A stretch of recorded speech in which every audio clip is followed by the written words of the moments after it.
सीधा आपको लिए चलते हैं। प्रधानमंत्री नरेंद्र मोदी बीजेपी कार्यकर्ताओं को वर्चुअली संबोधित करें, सीधे लिए चलते हैं।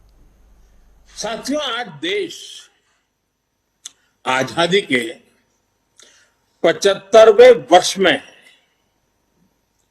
और इस समय 100 साल में आई सबसे बड़ी वैश्विक महामारी से आज हिंदुस्तान लड़ रहा है। कोरोना का ये कालखंड पूरी दुनिया के लिए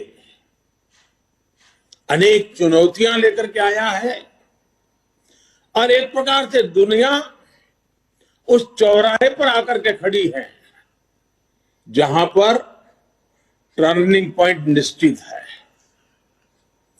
आगे जो दुनिया हम देखने वाले हैं वो वैसी नहीं होगी जैसी कोरोना काल से पहले थी। जैसे द्वितीय विश्व युद्ध के बाद, सेकंड वर्ल्ड वॉर के बाद पूरी दुनिया में बहुत बदलाव आए, पूरा वर्ल्ड ऑर्डर बदल गया, वैसे ही कोरोना के बाद दुनिया में बहुत सारे बदलाव की संभावना है। एक नए वर्ल्ड ऑर्डर की संभावना है और इसके प्रारंभिक संकेत नजर भी आने लगे हैं। हम सब ने इस बात को मार्क किया होगा, अनेक कोने से सुना होगा, बहुत सी चीजें पढ़ी होगी और आप भी दुनिया में कहीं जाते होंगे, मिलते होंगे तो आप भी अनुभव करते होंगे। आज भारत की तरफ देखने के विश्व के नजरिए में बहुत बड़ा बदलाव आ रहा है। भारत जैसे विशाल देश को, लोकतांत्रिक देश को और इतने बड़े समाज में इतनी बड़ी विविधताओं को संभालते हुए चल रहे देश को अब दुनिया के लोग भारत को अधिक मजबूत रूप में देखना चाहते हैं और इसलिए पूरा विश्व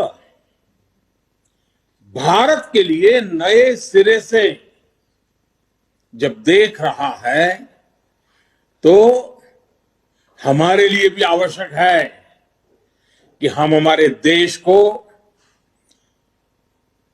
तेज गति से आगे बढ़ाएं, अनेक विविध क्षेत्रों में बदलाव लाएं, मजबूती लाएं। ये समय नए अवसरों का, नए संकल्पों की सिद्धि का समय है।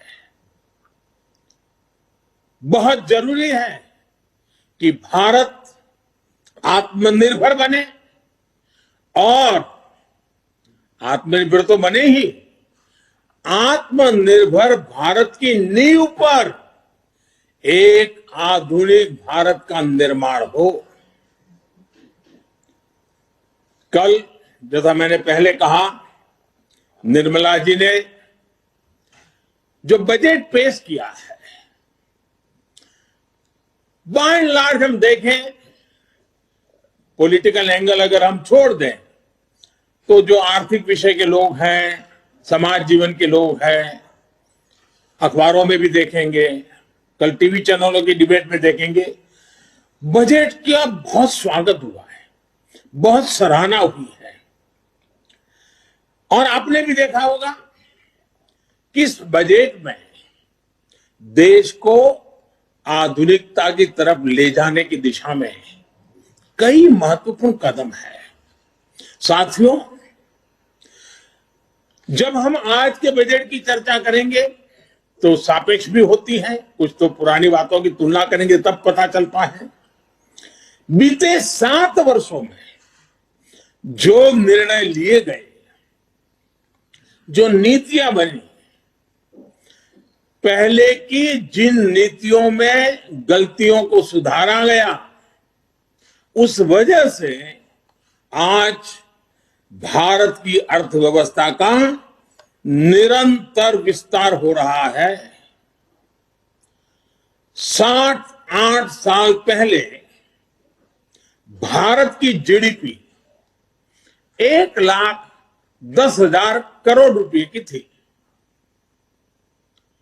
आज भारत की अर्थव्यवस्था 2,30,000 करोड़ के आसपास की है। वर्ष 2013-14 में भारत का एक्सपोर्ट 2,85,000 करोड़ रुपए होता था। आज भारत का एक्सपोर्ट 4,70,000 करोड़ रुपए के आसपास पहुंचा है। 7 साल पहले करीब $275 बिलियन का विदेशी मुद्रा रिजर्व हमारे देश के पास था। आज देश का विदेशी मुद्रा रिजर्व $630 बिलियन को पार कर गया है। वर्ष 2013 में देश में $36 बिलियन का विदेशी निवेश एफडीआई था। पिछले साल ये $80 बिलियन को पार कर चुका है। कोरोना के इस काल में भी भारत ने अपनी अर्थव्यवस्था की मजबूती से दुनिया का एक विशेष रूप से ध्यान आकर्षित किया है। आज भारत दुनिया के उन देशों में है जहां के इकोनॉमिक इंडिकेटर्स में बहुत तेजी से सुधार आ रहा है और फंडामेंटल्स मजबूत है। इस साल का बजट इसे और गति देने वाला है।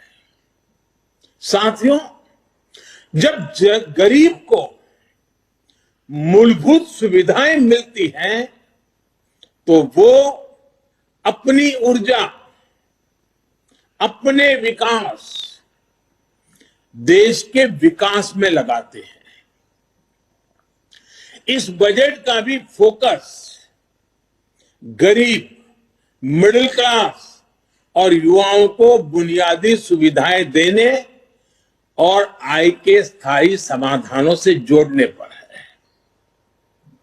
हमारी सरकार मूलभूत सुविधाओं के सैचुरेशन पर काम कर रही है और ये बात मैंने लाल किले पर से भी कही थी। अब मैं एक छोटा उदाहरण देता हूं, जैसे जल जीवन मिशन। अब हम हमेशा सुनते आए हैं, गांव में, घर में, समाज में, सरकार में, राजनेताओं में, सब में क्या सुनते हैं? हर कोई कहता है जल ही जीवन है। सुनना तो बहुत अच्छा लगता है, लेकिन यह भी सच्चाई है, पानी की दिक्कत, पानी की कमी, गरीब के जीवन की, महिलाओं के जीवन की सबसे बड़ी चुनौतियों में से एक है और आजादी के 75 साल के बाद भी है। किसान को भी, छोटे किसान को खासकर, पानी के बिना बहुत दिक्कतें हैं। हमारी सरकार के प्रयासों से आज देश में करीब करीब 9 करोड़ ग्रामीण घरों में नल से जल पहुंचने लगा है और इसमें से करीब करीब 5 करोड़ से ज्यादा पानी के कनेक्शन जल जीवन मिशन के तहत पिछले 2 वर्ष में दिए गए हैं। अब बजट में घोषणा की गई है कि इस साल करीब 4 करोड़ ग्रामीण घरों को पाइप से पानी का कनेक्शन दिया जाएगा। और जब ग्रामीण घर की बात आती है तो उसमें अधिकतम समाज किसानी से जुड़ा हुआ होता है। खेत के काम से जुड़ा हुआ होता है, उसका समय बचेगा, माताओं बहनों का समय बचेगा, वो कृषि के समय में अपना योगदान दे पाएगी। इस पर पानी पहुंचाने के लिए, घरों में पानी, मेरी माताओं बहनों को कष्ट से मुक्ति दिलाने के लिए पहले करीब 40,000 करोड़ से ज्यादा खर्च किया था, अभी 60,000 करोड़ रुपए से ज्यादा खर्च किए जाएंगे। कभी हमारे देश में हमारी माताओं बहनों को, गांव को पानी के लिए 1 लाख करोड़ रुपया खर्च करके आगे बढ़ना ये छोटे निर्णय नहीं है। देश के अलग अलग हिस्सों में नदियों को लिंक करने के अनेक प्रस्ताव इस बजट में हैं। विशेष रूप से केन बेतवा को लिंक करने के लिए जो हजारों करोड़ रुपए का प्रावधान किया गया है, उससे यूपी और एमपी के जो बुंदेलखंड क्षेत्र है, हम रानी की झांसी का गर्व करते हैं ना, मैं उस बुंदेलखंड की बात कर रहा हूं। जिस खाजुराहो की चर्चा करते हैं, मैं उस बुंदेलखंड की बात करता हूं। वहां की तस्वीर बदलने वाली, पानी के अभाव में वहां के किसान के नौजवान बेटे